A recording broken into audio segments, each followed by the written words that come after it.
हे मेरे सुनने वालिओ, तुहानूं सारिਆਂ ਨੂੰ मेरे ਵੱਲੋਂ खलूस भरिया सलाम। अल्लाह करे सारे सुखी वसो, अल्लाह तुहानूं सब ਨੂੰ खैरां करे।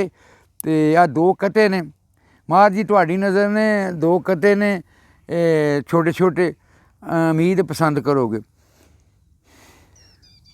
ਉਹ ਨਾ ਮੈਂ ਅੱਗੇ ਇੱਕ ਆਧਾਰ ਮੰਗਣ ਵਾਲੀ ਗੱਲ ਕਰਦਾ ਸਨ, ਉਹ ਵੀ ਵਿੱਚ ਆ ਜਾਵੇਗਾ ਸ਼ੌਕਤ, ਉਹ ਵੀ ਵਿੱਚ ਆ ਜਾਏਗਾ।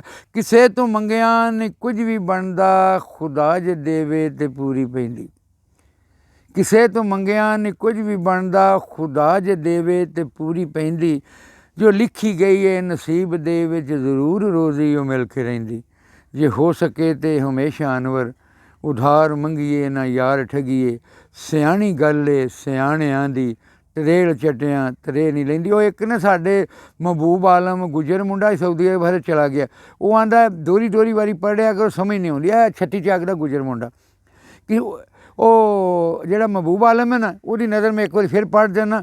ਕਿਸੇ ਤੋਂ ਮੰਗਿਆ ਨਹੀਂ ਕੁਝ ਵੀ ਬਣਦਾ, ਖੁਦਾ ਜੇ ਦੇਵੇ ਤੇ ਪੂਰੀ ਪੈਂਦੀ। ਜੋ ਲਿਖੀ ਗਈ ਹੈ ਨਸੀਬ ਦੇ ਵਿੱਚ ਜ਼ਰੂਰ ਰੋਜ਼ੀ ਉਹ ਮਿਲ ਕੇ ਰਹਿੰਦੀ।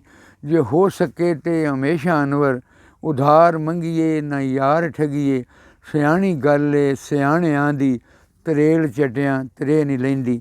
ਤੇ ਸ਼ੌਕਤ ਦੂਜਾ ਕਥਾ ਇਹ ਸਵਾਲਨ ਜਵਾਬਨ ਕਥਾ ਹੈ।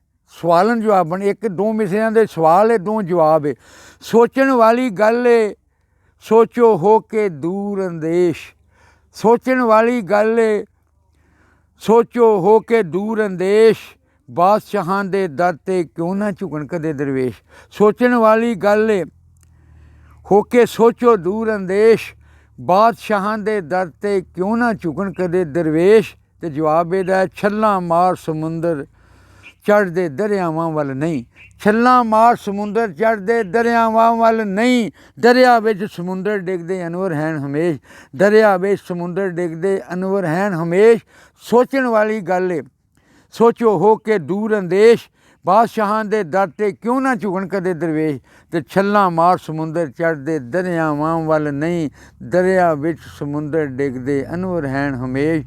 ਦਰਿਆ ਵਿੱਚ ਸਮੁੰਦਰ ਡਿੱਗਦੇ ਅਨਵਰ ਹੈਨ ਹਮੇਸ਼।